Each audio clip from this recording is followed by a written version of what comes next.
Good evening once again, ladies and gentlemen. For the first time in a very, very long time, for the first time in too long, it is NEP's night in America and even parts of Canada. Thank you so much for tuning in here tonight. NEP's is back for season number 6. No longer are we in the Grand National Series. No longer are we in the late models. We have upgraded. We have moved on to the Truck Series, and this is going to be a whole heck of a lot of fun. Live on VidaneTV for the first time in a long time. Showtime, Paul Strickland Jr. up here in the broadcast booth alongside me, Aaron Creed. Aaron, it's been a minute, brother. How you been?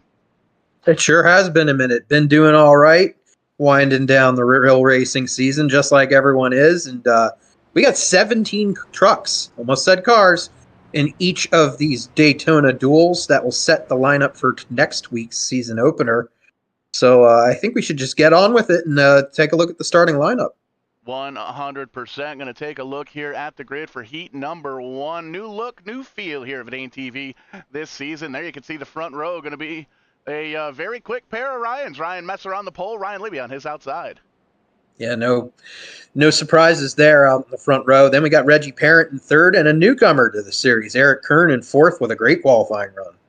Got to meet Keith Lord up at 660 a few weeks ago, month, 2 months. I don't know. The days kind of blend together here. But up in Canada just a while back, he's going to start 5th. Dale Glessner going to roll off P6. And there you see Captain Corey Casagrande in 7th. And then it's John Peters, the three-time champion, starting in 8th. I'm not sure why his name says Captain Corey, but we're going to allow it. I love that that's a thing. Evan Moyer, Jeff Bradway going to round out the top 10. Ryan Salvatore, Kenny Kibbe back here as well. Scott McDonald, Bobby Shipp, Ryan Shipp, and I think this is the entirety of the qualifying results. We don't need all that. We just need the results or the grid for heat race number 1. New graphics package, blah, blah, blah. We're going green for the first time here in the 2024-25 season here in NEP, and we are racing the trucks. This is a cool sight. And the first time I'm seeing the trucks, the first time in a few years we've seen the trucks in NEP, and they're doing the little drafting dance already. 2x2 right now, and it's Ryan Messer getting out in front, that inside line working real well. Some nice camera angles going on here. We got the speedy cam on the backstretch, and Ryan Messer with help from Keith Lord getting out to the front early on. And you can see throughout the distance here, everybody getting single file throughout the front 4, maybe 5 trucks or so, 5 trucks up on the top side, trying to make a little magic happen up there, but to no avail. Everybody's strong down on the bottom for the time being. Yeah, completing lap 1. They're getting, they're kind of settling in now. If I remember correctly, there are points available to the top 10 finishers. And yeah, a lot of nifty little stats there on the scoring, showing how many have moved up, how many positions they felt fallen back, and everything that fans will get to take a look at throughout the course of a race. Ryan Messer still, though, up top, and now going up top literally is Evan Boyer. Not getting any help, though, as he is going to try to do it all himself. He is looking for an NEP championship after coming very close to a Granite Pro Stock Series championship.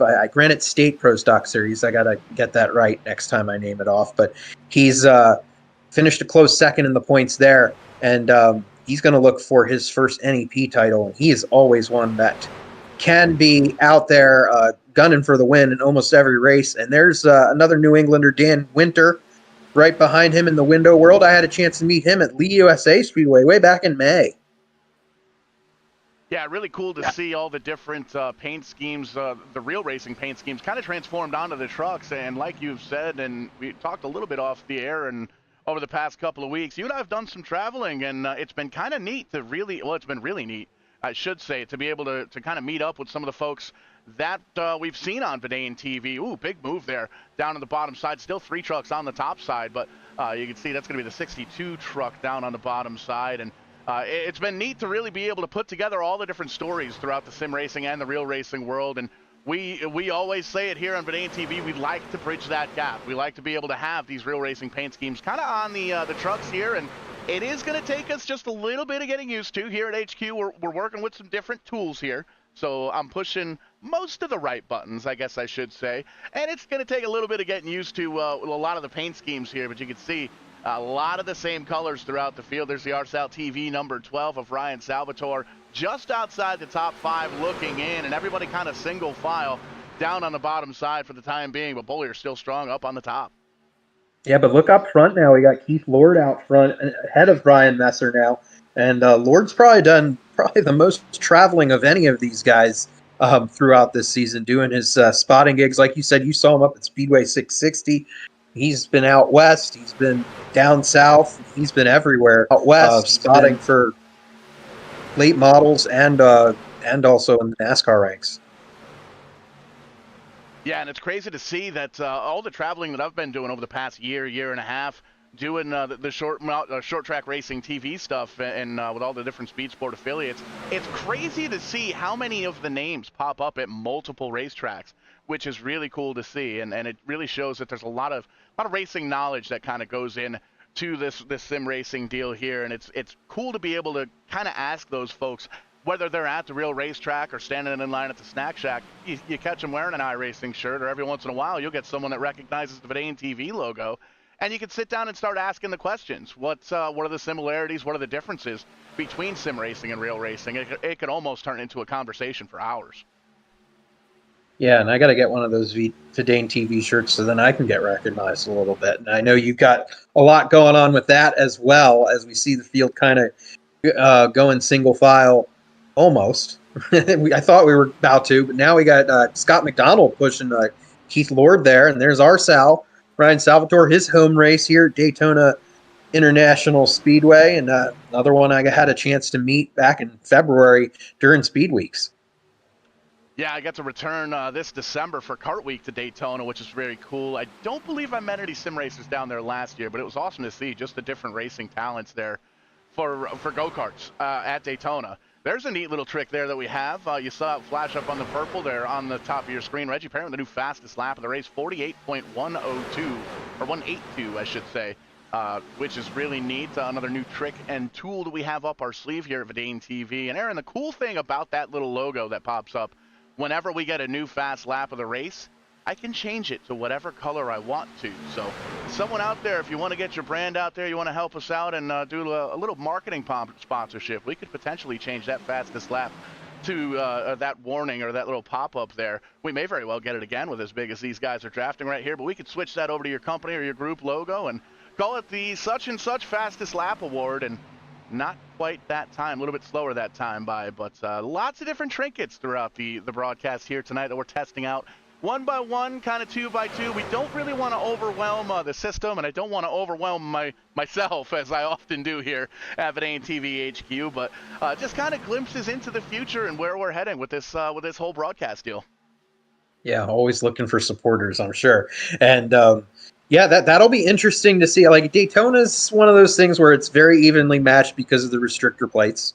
However, at some of these other tracks that we go to, if someone's charging to the field and setting off some quick laps, that'll be interesting to see kind of come up, that we can kind of keep an eye on a driver that might not be running up front, but might be making their way towards the front.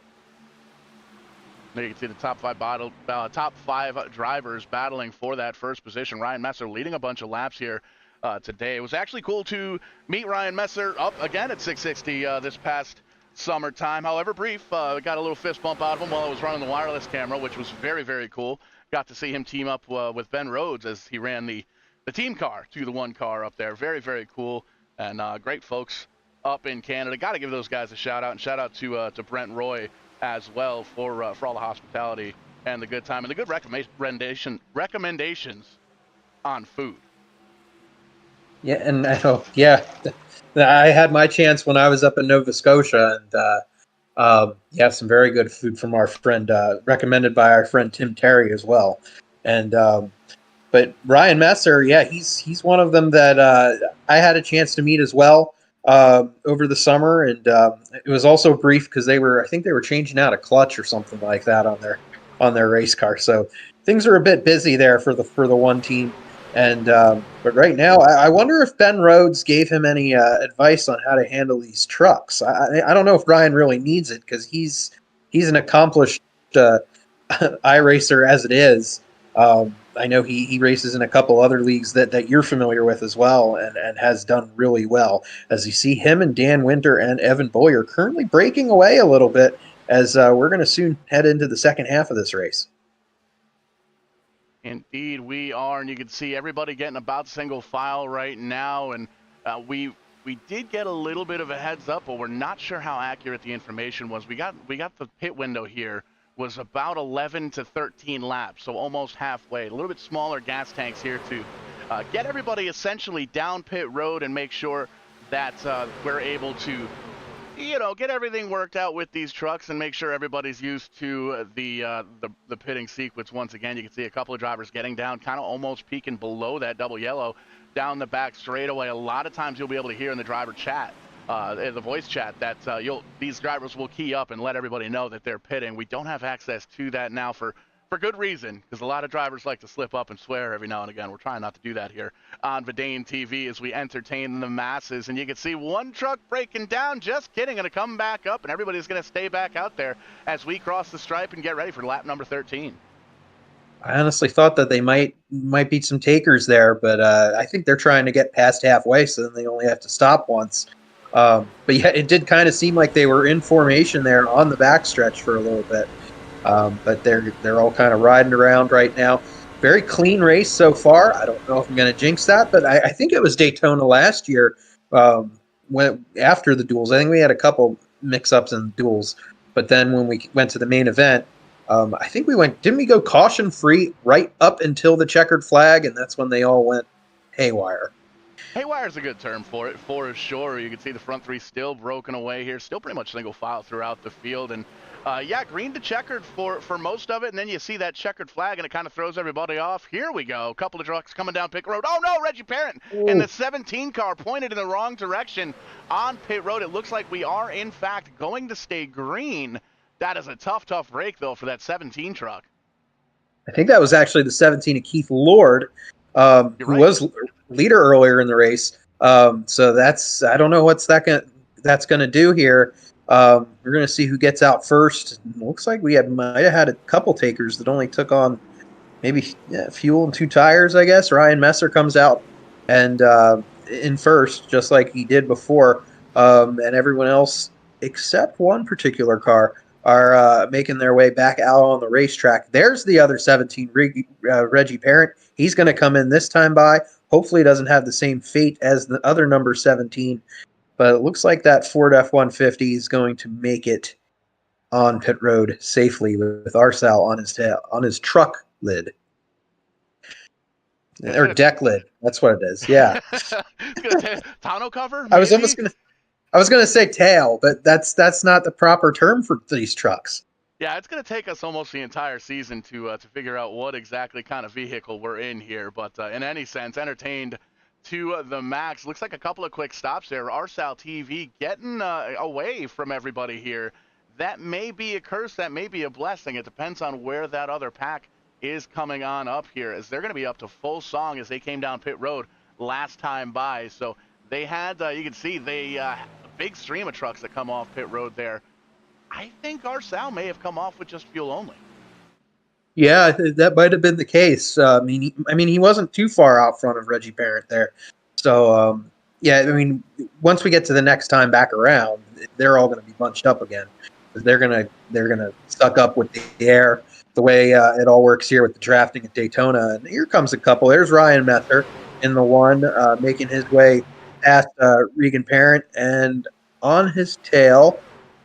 Still familiarizing ourselves with some of these paint schemes. Oh, that's Dan Winter. That we've seen him before in the 81, having a great run right now. Dan's one of those that he has a few good runs a year, but he kind of runs a limited schedule in the NEP. But hopefully, we'll see him a little bit more this week. Johnny Miller in that 6 truck quick time that time by. He's going to set the fast lap of the pace so far, 48.081. That time he crossed the stripe. And you'd see both of those groups that came down pit road on different laps. Well, they've all joined back together. A couple of stragglers back there a little bit further on towards the back, but still back to 2x2, almost 3x3 racing. 3 wide there for just a moment in time for third. They sort it back out, back to 2x2 as we ride on board with Arsenal. Yeah, we got 10 laps actually coming to the line this time, 9 laps to go. So it's getting close to crunch time for these racers. So I think we're going to see them dicing it up a good bit more. Evan Boyer up front now with John Miller and also Maine's, I think that's Jason Ricker in the 9, yes. Following him on the inside. And 2x2 right now. And a lot to settle here. Like we said, there's some points up for grabs, not many, but it also gets you some track position for the start of next Thursday's show. How about the most positions gained so far here tonight? New little graphic tool that we've got here. Johnny Miller in that 6 truck got the quick time a couple laps ago, and he's putting it to good measure. He's gained himself 11 spots. Drop 1 down to 10. Jason Ricker, 7 spots gained. Byron Dorian in the 8 truck gained 8 or 9 spots. Zane Farrell gaining 4 spots. Adam Henry up there, 4 or 5 spots gained. So that's cool that update's live. That's a neat trick again we've got here at VidaneTV. Yeah, indeed. And I'm interested to see how Joey Dwyron does this season. His first season in the NEP. He's an accomplished racer in the real world. Won the big race at Lee USA Speedway, the Pro Stock Nationals. My long-term back to May, I think that's what it was called. But he's doing a good job right now in the 73 machine. And, yeah, he'll be one to watch this season for sure. As he rides the outside right now, he's going to have to kind of link up with some of these front runners, or going to try to. Adam Henry behind him in the 62 modified racer at Jennerstown Speedway. Kind of has some shades of the 62, kind of has some shades to like the old John West Townley Zaxby's scheme a little bit with the yellow and blue. And he was a winner at Daytona. So you never know what could happen here as we continue side by side. Yeah, play track racing in real life, play track racing in the sim racing world. They're about the same. Anything can happen in between the green and the checkered flag. Heck, we've even seen multiple times with that green flag. How about that push from the top side? Captain Corey up on the top side, getting a big push from that number 17 of Reggie Parent. He's been up there in the top 3 all night long so far, and you can see pushing that 7 CT truck to the lead briefly. Going to grab that lap at the line. Going to try and move on down. Enough room for 7 to get down. Not quite enough for the 17. He's going to go back. Going to have to go back to work and try and get back up to the top spot. Yeah, it'll be interesting to see if Corey can keep the lead here. It seems like he's pushing a little bit right now, and some of these other trucks are, including Regan Parent there on the outside, we're trying to get by him.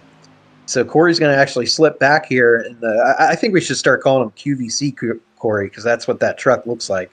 But right now, that outside line not working too well at the moment. Evan Boyer on the inside, back to the lead as we come to 5 to go at the line. High five from Barney up in the flag stand, getting ready to put the first heat race of the first duel in the book here, and we will restack them, re-rack them, and get another 25 laps on the board and give everybody their money's worth here at VidaneTV. A little Thursday night action because the NEP series is back. Running the SuperTrucks this time. May as well, right? Everybody loves the trucks, and it's cool to see those real-life paint schemes on these trucks in the iRacing world as well. And you can see that 7 CT truck making himself high, wide, and handsome up on the high side at the beginning of the straightaway, moved on down to put on a big block in the 56 of Bollier. He's got a huge push from Johnny Miller in that 6 truck, that bright orange machine, 3rd truck on the inside line. And I think things are about to get dicey coming to the stripe for 4 laps to go here, Aaron. Yeah, it looks like Corey's found his rhythm now a little bit more, but these guys are still jockeying behind him, trying to find the speed to get by. As we see on the outside, Regan Parent and Joey Dwyron working together, trying to get towards the front. We might be talking to some new people here in the top 3 before these duels are all set and done when we do the post-race interviews. That'll be exciting. But we got to get to the end first before that happens. I don't know. A lot of pushing going on here on the straightaways. Can't do that in the turns, or it might end up in a pretty big mess. Hopefully that doesn't happen. We're getting pretty close to to the end of this thing already. Indeed, we are. And, well, live TV, that's how things happen. We'll just get rid of that.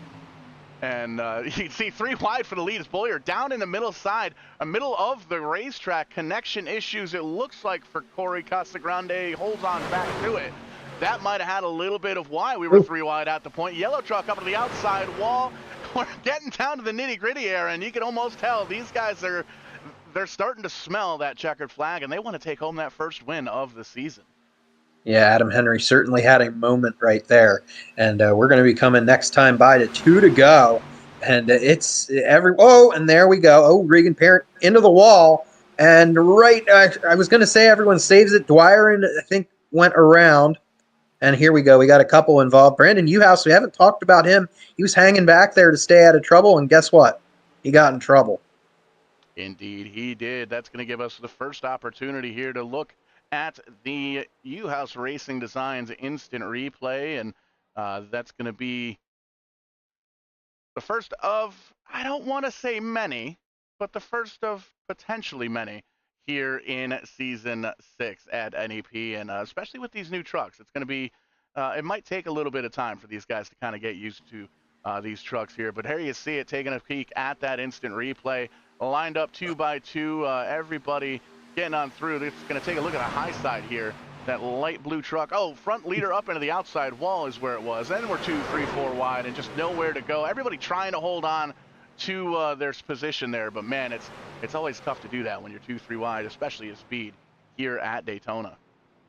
Yeah, it's one of those chain reaction type deals where if you're in the middle of it, you're kind of holding on and hoping things work out. And it kind of looked like after Regan Parent hit the wall there, kind of looked like things were going to work out, and then it just kind of went a little crazy just a couple times. And there's Joey Dwyer in his Bluey truck.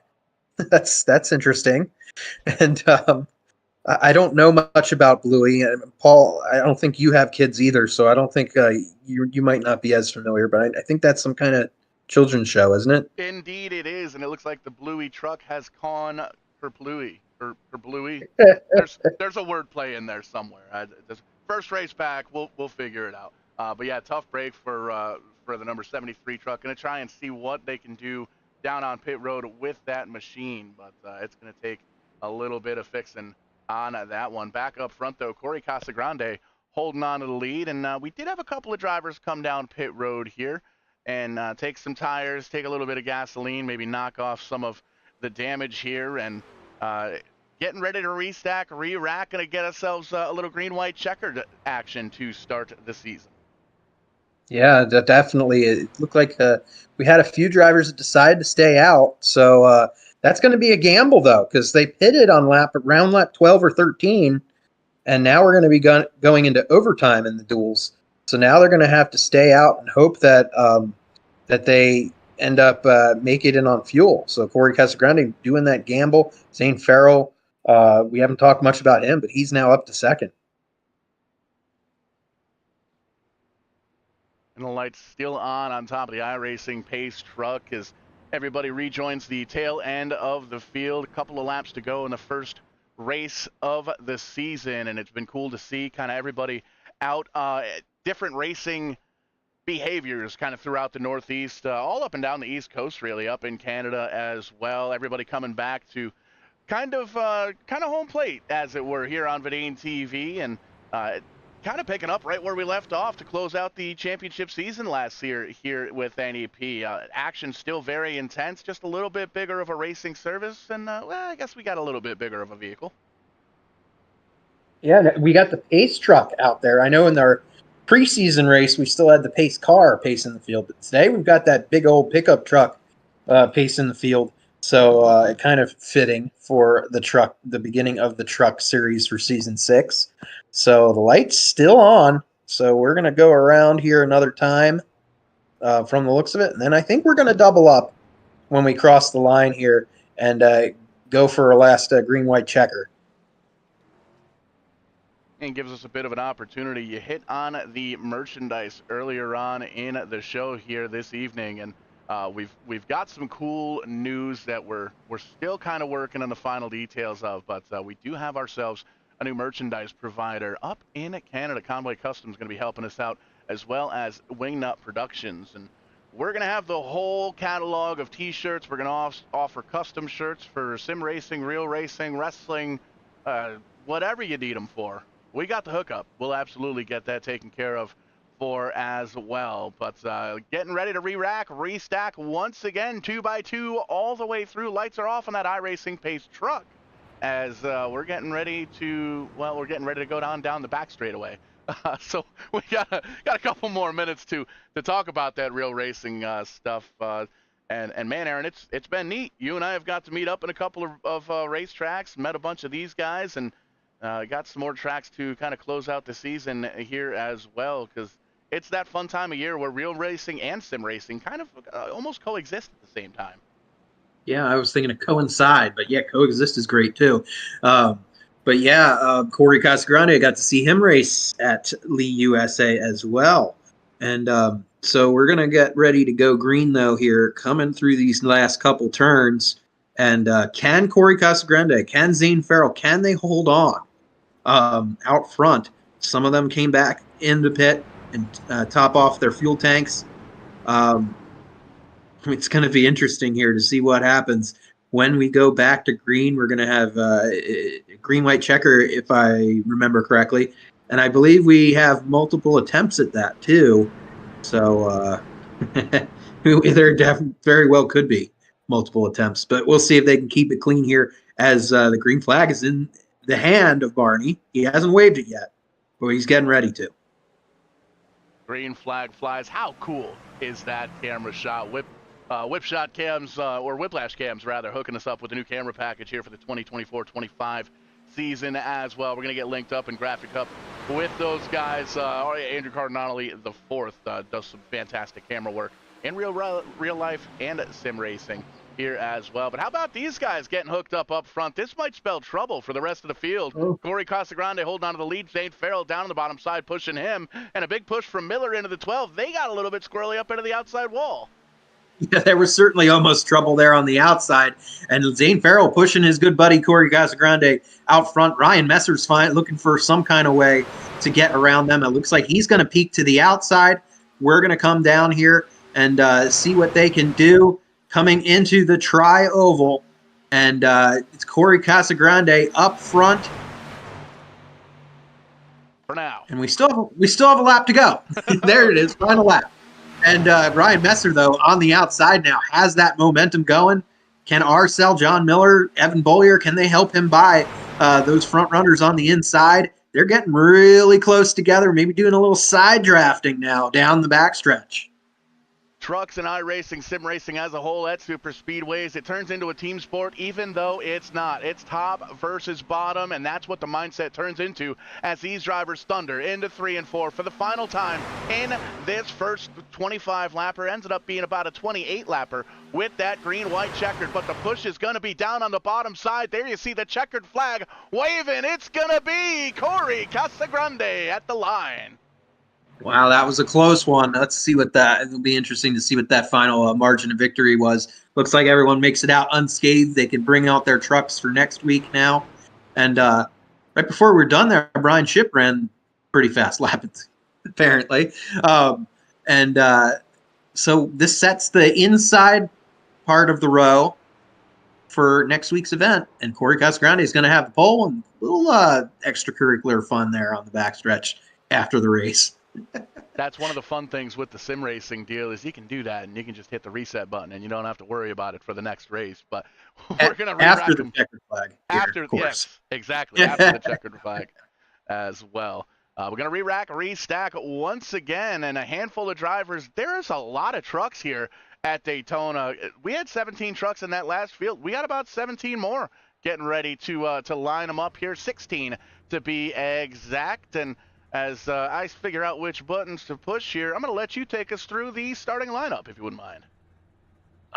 Well, I think we still got the Heat 1 starting grid up there right now. Well, let me get the right one up there. And that's actually the race results, if you wanted to see what the top 6 were from that race. But here we go. Ryan Libby, he was second fastest there in qualifying, and I think we mentioned some of these guys. We had the Heat 1, the Duel 1 lineup a little altered. But, like you said, we're live, and it's our first rodeo for this season. So Ryan Libby and Eric Kern, now we're going to see them on track on that front row. Then it's Dale Glessner, John Peters, Jeffrey Bradway, and Kenny Kibbe rounding out the top 6. You see Bobby Ship, Brent Roy, they're going to start 7th and 8th. Austin Belke in that 2-4 truck showed a lot of strength when we ran these super trucks in the total team control, I like to call it, back in the day. Kyle Casagrande making his return. He's going to roll off P10. There you see Garrett Benson in the 77 rolling off P11. Kim Gerard, or that's going to be DJ Gerard in the double aught. He's going to roll off P12. And making up the rest of the field, Michael Hopkins, Cody LeBlanc, Brent Bickerstaff, and Steve Daddio, reigning champion, going to roll off shotgun on the field here for the second 25-lapper here at Daytona. Yeah, how about that? The defending champ, and also did really well in our preseason event. Steven Daddio having to come from the back. But you know what? At Daytona, that doesn't matter too much because you could be right there at the front the next lap. So we're going to see what happens here. They're going down the backstretch for the pace lap, and then we'll get the green flag for the next 25 laps to set the outside row. And Paul, I think you might need to grab our buddy Jeff Brown. He's in the broadcast room right now. So I think he's going to join us for the second race, isn't he? Indeed he is. Jeff, great to have you outside. I keep forgetting to get you a key to the broadcast booth because you're always welcome up here. But, man, great to have you up here. Second 25-lapper, maybe 28-lapper with a green-white checkered. How we doing tonight? Not bad. Fuel strategy kind of threw us for a loop in that one. That, I'll be honest, everybody was kind of on the razor's edge there, and it ended up working out with that caution at the end. Otherwise, I think we might have seen a couple of the leaders probably out of fuel on that last lap there.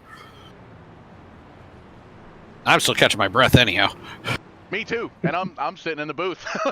Lots of action here at Daytona, and lots. That's one of the things we like to hear is strategy, and it's interesting to see what we've got.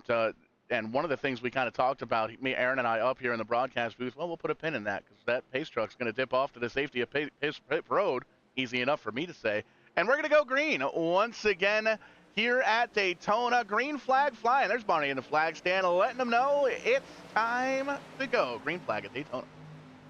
Yeah, and on the inside line, getting the advantage once again. Ryan Libby trying to break out in front at the beginning of this one. Dale Glessner following him in the number 10 car. Looks like a couple drivers on the outside were already kind of seeing where they were at track position-wise. And seeing if they could make their way towards the front. Eric Kern in the 21, a rookie in the NEP series. I've had the chance to meet him. He's still an official over at Jennerstown Speedway. He's doing a good job there in his first race with the West Virginia University colors. John Peters right behind him in the number 09, and Kenny Kibbe. There's a couple champions right in your rear view. How about that? Has to be something right there. Yeah, and behind them we see Brent Roy moving up into 6. He's trying to get linked up with his teammate there. Most of the 229 Autosport guys ran in the first qualifier, but these two guys are very familiar with each other, very comfortable with each other, working those new Toyota. Well, I shouldn't say new Toyota trucks, but you notice a new look on the 229 trucks. All Toyota team this year. Yeah, and Brent Roy's got a little bit of that yellow kind of tape there on the front deck, the front valence as well, and also on the spoiler, and also on the number on the top. So a little bit of a variation to his usual number 26 scheme. And right now he's kind of just riding there. I think we might. There's still 2x2 here in this one, but I think they're kind of just riding to begin with. There you see a couple of the other drivers. There's 007. That's Kyle Casagrande, and then also. That is behind him is the 77, another rookie in the series, Garrett Benson. Yeah, Garrett's a full-time spotter for Jeremy Sorrell and Alex Quarterly and their 2-car operation out of Westfield, Massachusetts. And he was our race director last year. Good to see him racing with us this year. Seems to be a trend. We ended up with Kenny Kibbe moving up from the race director's chair to race with us. Sal last couple of years back, and now we get Garrett's in the fray. Definitely pretty neat as we continue on And right now it's Eric Kern up front, getting to lead some laps. Maybe not for too long, as here comes Ryan Libby on the outside. Dale Glessner follows him. Libby and Glessner have pretty much been glued together here in the number 46 and the 10. Once I say that, they separate themselves, and Glessner is going to go for the lead, and we go 3 wide there for a moment. Kibbe, close call there for the 4. Yeah, single file toward the back of the pack. We got a big pack there with Bobby Shipp, Austin Belke, Cody LeBlanc, all kind of hanging out there, single file, just kind of waiting it out.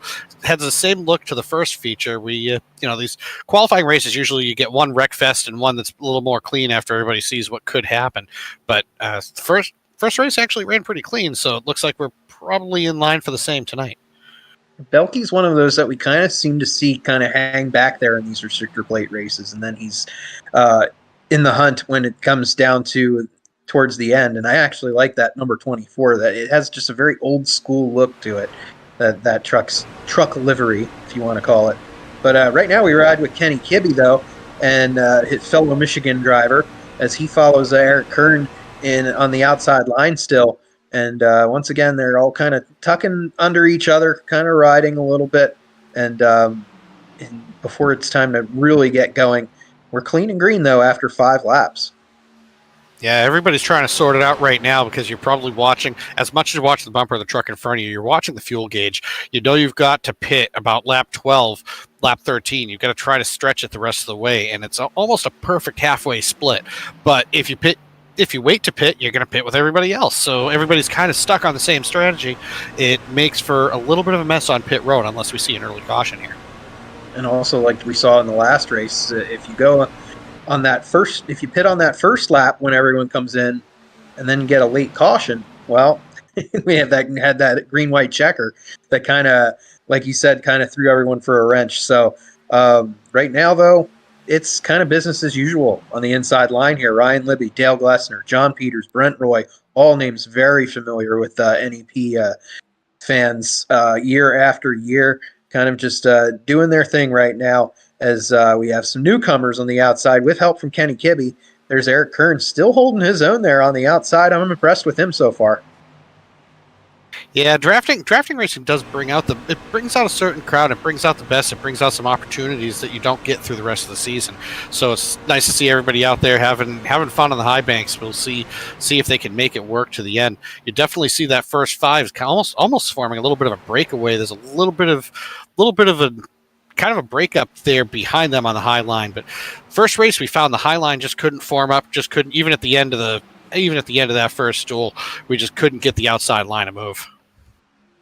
Yeah, it does seem like it's been a little sluggish. I mean, if you have seemed to make it work, I mean, we saw that was kind of how Corey Casagrande got to the lead in the late in the last one. So it involved a lot of pushing, though. That outside line really has to be formed up.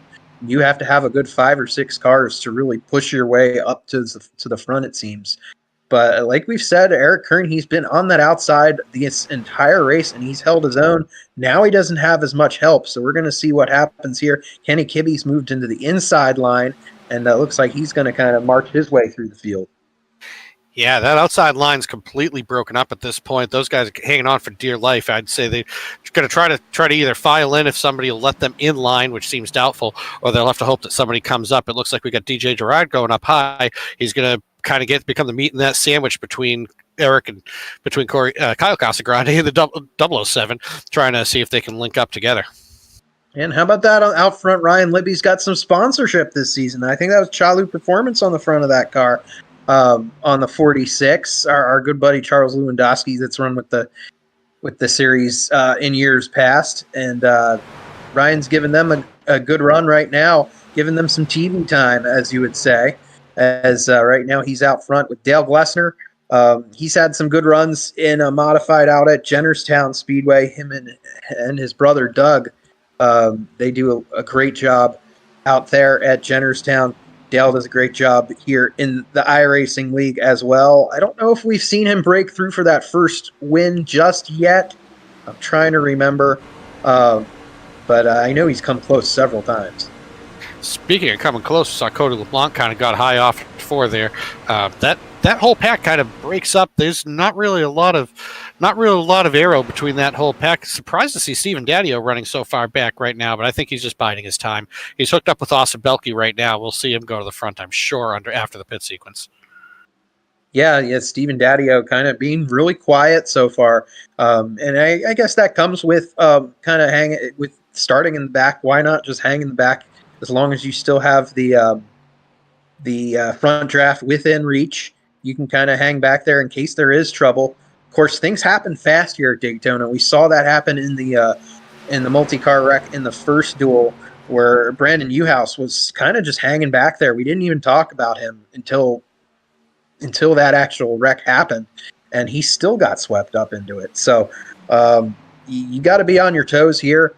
That outside line again it's working again, as now we see Eric Kern, DJ Girard, and Kyle Casagrande, a few names that we don't hear every single week in NEP competition, but they're doing a great job here at Daytona. We don't, but don't forget, DJ Girard did have that big win a couple seasons ago at New Hampshire Motor Speedway. He got kind of pulled one over on everybody on pit strategy. So here he is. They did link up, and we see John Peters and now Brent Roy starting to test that high line. But we could also be staging up for pits too. We'll have to see if anybody chooses to come in this time around. Yeah, I mean, coming to 14 to go next time around. So they're kind of looks like they're playing a few little games there, but they're I think they're going to stay out for another lap at least. But we'll see what happens here the next time they come around. It is just definitely going to be interesting. We saw that in the first race where everyone kind of started hugging that double yellow line on the backstretch, kind of pivoting, it seems like, to get towards the front. I mean, to be in a position to pit. But then there were some fake outs going on. So it could be the same kind of story here, as we see Ryan Libby, Dale Glessner, Kenny Kibbe, and I think that's Jeff Bradway. That first time we've seen him today in the 13 running the fourth car at fourth truck in the inside line. And are we seeing pits? It looks like Libby. We are seeing Libby. That first place truck is going to have the worst fuel consumption. Oh, and we see him turn Eric Kern off on pit lane, and we see Brent Bickerstaff out in the grass there. Oh yeah, that definitely Brent. A couple rookies having some trouble on pit road right now, and Eric Kern. It did seem like he got in there into the pits a little hot. I mean, I thought it was actually going to be a great move, kind of using that. He was still on the outside line there and was able to make it in and commit to the pits. And some very quick pit stops though, as Ryan Libby, Dale Glessner get out up front, Jeffrey Bradway, Kyle Casagrande, and there you see all the time that Eric Kern has lost. He still sits on pit road. And we see that DJ Girard ran out of fuel on the backstretch as they were coming around for the next pit sequence. Looks like he pushed it. Again, that first truck in line always takes it worst on the fuel mileage, and he certainly is paying the price right now. Ran it a little bit aggressive, and he's paying the price. So it's going to take some getting used to getting down this pit road in these trucks. It's even one of the most experienced, John Peters, nearly wiped out there coming down pit road, and finally is able to get it woed down. And we'll see what the second, and see someone actually bypass their pits. And I think that might have been Garrett Benson. Maybe not. But coming off of pit road, there you see John Peters loses a little bit of time, kind of having to woe it down there, as Kenny Kibbe is the first one out.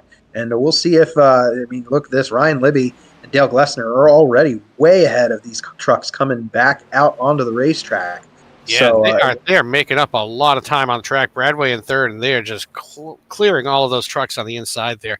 Really good head of steam coming off the turn. We'll see how those guys fade back in. Yeah, definitely, and there they are. And I think they're going to have enough speed here to get by. We'll see here in a second. I was kind of thinking since Peters kind of had to woe it down there in pit road, it might have held up some other competitors. And there you see, there's the approaching rate. Libby and Glessner are just going to breeze by these front runners this time by. But I think they'll get it gathered up. Kibbe, Peters, Roy, well, I thought they were going to hook up there together, but it doesn't seem to be the case. Kibbe actually lost a lot of momentum. Yeah, the head of steam they had coming on the floor, and I will say these trucks take a long time to accelerate.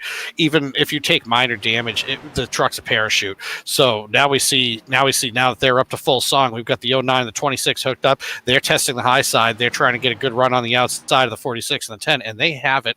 We've got Bradway coming down to the inside. He's on the front of Kibbe. They're closing quickly. They may try to swing around, take that top side, and a little slingshot move too. Yeah, some good racing going on here. The front six have broken away for the time being, but if they remain side by side like this, we might see more trucks gutting it back into this battle before we're done. We still have 10 laps to go this time by as they approach the lapped car. I think that's Brent Bickerstaff, newcomer to the NEP series, a street stock and four-cylinder racer in the past at Jennerstown. As they go by him, I think that was that DJ Gerard that was struggling there in the zero. But yeah, the front six right now, Kibbe kind of riding in the back there, just kind of seeing what these drivers in front of them, what their preferences are. Maybe when it comes down to crunch time, he can pounce. Yeah, the zero was just coming off pit road there. That running out of fuel there was a tough miscue for that number 0 team. Feel bad for Gerard there. We've got on the backstretch, we see Mike Hopkins leading Steve Daddio right now. Those two kind of stuck in a race of their own. We'll see how that all shakes out. Anything could happen. Garrett Benson's on the tail end of a 2-truck draft. We've got Bobby Shipp and Kyle Casagrande ahead of them. So the defending champion, Steve Daddio, mired back in traffic right now. We'll see if he can overcome that. Yeah, and I think that was, I said it was Garrett Benson, but I think that was Mike Hopkins, actually, that overshot his, that kind of went past his pit stall during the pits. So that probably cost him some time. Not sure what happened to Daddio there that has him pretty far back. But now we see up front, it is way more than a 6-truck battle. As Austin Belke, we talked about him earlier, that he kind of hangs back, and then he's right there as we close in on the end. And he is right there in that 24 truck. On the outside of him is still familiarizing myself with these trucks. That's Cody LeBlanc in the black 7. Yes, it is. So Cody doing a great job there in the 7 ride. Maybe we can make it a couple 7 cars winning in the duels, but he's going to have his work cut out for him on this outside line, as we've seen so far in this race. Yeah, Cody's had a big adjustment over the last year. He's stepped away from driving full time. He's kind of been running a few races here or there, playing car owner for his father-in-law Randy Potter. Now he's been spotting for DJ Shaw this year, actually following the footsteps of Keith Lord, moving into the spotter seat for the most part this year. And he's about to close out a Past North Championship this weekend up at Oxford Plains Speedway. DJ's pretty much got an insurmountable lead coming into the final race of the season. Yeah, that Oxford 400, right? The past 400 weekend, which yes, moved from Beechridge to Oxford. Yep. It's a tough one because the past 400, but the 400's an aggregate of laps for support divisions, which even though they call it the past 400, the main feature is only a 300 lapper. So this year, actually, they're running that a second year in a row that they're running that milk bowl style format. 300 lap features, each one has a separate prize payout, and lowest aggregate score comes away with the overall win. Gabe Brown took the win last year, so we'll see if he can pull off another victory. I'm not sure. Actually, I got to double check if he's on the entry list this year. He's been kind of focusing on his ACT deal as he's trying to win the championship there. That will certainly be interesting, though, with that format. You don't see that very often with the super late models, so or the pro stocks, as they're still called in certain places. So that will be interesting to see for sure. And right now it's still getting pretty close. It's getting closer and closer as we have 7 laps to go now. John Peters can never count the 09 out. He's on the outside with help from Brent Roy, but man, it is a horse race going on up front here. But depending on who's the jockey behind them and who can push faster, that might be what it comes down to in this one. Yeah, we've got that 3-truck train on the outside with LeBlanc pushing the 229 trucks. And once again, we've got to watch fuel on the 09. We've got to watch fuel on the 46. Those guys have had their noses out front this whole time, and that definitely weighs on you. Hopefully we may actually be seeing Johnny Peters trying to back off a little bit, maybe save a little. Kind of hard to save when you're racing out front, but you got to find ways to catch a draft off anything that moves. I don't care if it's a seagull out there. Yeah, and I was just checking. Gabe Brown is entered for the Oxford race this weekend, and 2 of our racers from the first duel, Dan Winter and Joey Dwyer, also on the entry list for that one. So be sure if you're in the area of Oxford Plains Speedway, go out there. Always a great time out at that track. But we're back at the big track right now at Daytona, and it's still Libby and Peters trying to settle who's going to win this duel and start outside front row when it comes down. Actually, is it? I guess the front row is already determined. Kind of, we're doing like the Daytona 500 rules, right? It's still Messer and Libby that will start front row for next week, correct? I would have to go to the tower on that one. I knew it wasn't going to be me starting anywhere near the front row unless everybody crashed. So I wasn't about to count on that. Corey won the first race, so he might have a say in that. but if I remember correctly from last year, I think it is the top two qualifiers make up the front row. So next week it should be Messer and Libby. Then Corey Casagrande will be starting inside row 2. But for someone like Libby, even if he is guaranteed a front row starting spot, this is great practice for next week. Just seeing how these trucks handle and compared to the Xfinity cars that we used to run at Daytona. So I'm sure logging these laps, I'm sure it was even helpful for you, Jeff.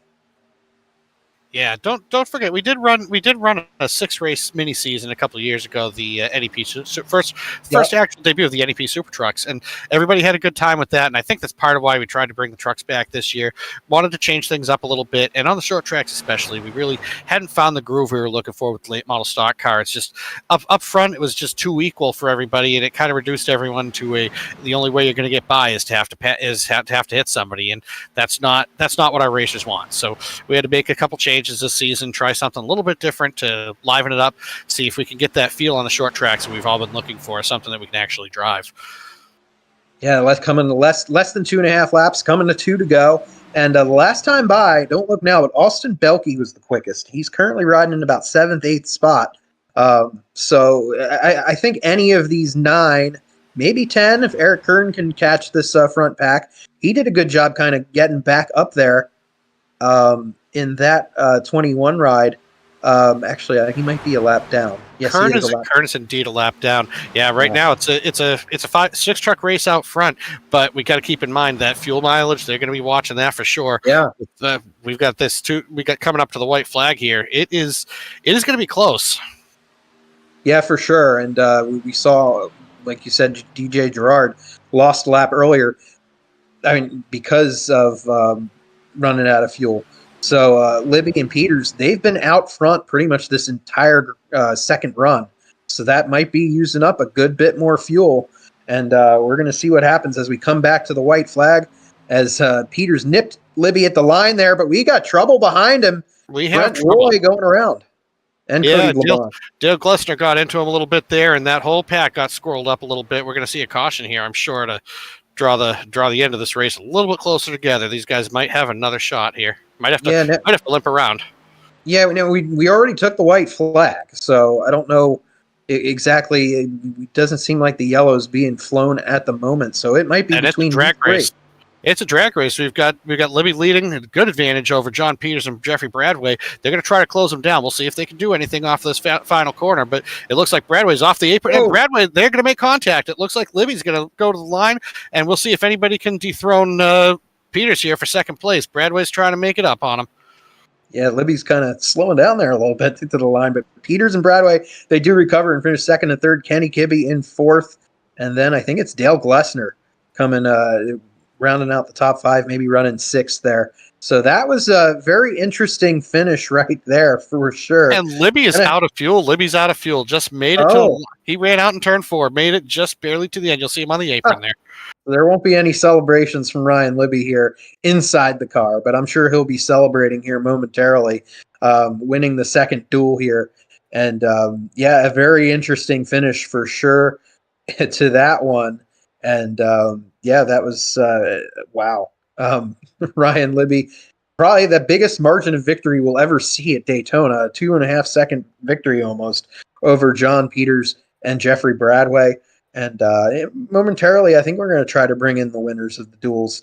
We'll see if Paul can bring them in, get them over from the other room, and talk to some of them. And here's Ryan Libby. Ryan, you pretty much were out front there all the way to the checkered. Were you concerned about that fuel mileage? I mean, it looked like you ran out right after the checkered, or maybe right before it. Yeah, I actually ran out of fuel coming out of turn 4. I saw them double wide behind me, and I was kind of hoping that they would stay like that. And next thing you know, I saw them wrecking. And as soon as I saw them wrecking, my truck actually shut off. So I just put it in neutral and coasted across the start finish line. So hopefully that's good things to come this season, considering the luck I've been having. So hopefully the luck turns around this year for us. Yeah, and you were already qualified second, so I pretty much had a front row start, anyways. But this had been a great warm up in the truck for next week's event. Absolutely, it's been a I shouldn't say a long winter, a long summer for all of us here coming back in the racing season here at NEP. So yeah, just kind of looking for a fresh start on things here, and we'll see what happens. Yeah, and we'll let you give a chance to thank some of your supporters. I see there's some new decals on that truck this year instead of the unsponsored ride. Yeah, we picked up a few sponsors here. I got to say thank you to Chalou Performance and NEP and High Performance Lubricants and everyone at VidaneTV and everyone for putting the league on. Should have a good season this year. All right, that's your winner of the second duel, Ryan Libby. And I think we'll move on to the winner of the first duel. Jeff, do you have Corey? It looks like we do have Corey. Hey, Corey, you had a hell of a finish this past weekend at Thompson, third place in the pass race, and you backed that up on the higher banks of Daytona with a good win tonight. What do you feel that means for your program? It was a good test. Really, that's pretty much what tonight was for next week. But yeah, we had a good teamwork. I think me and Reggie worked together pretty good.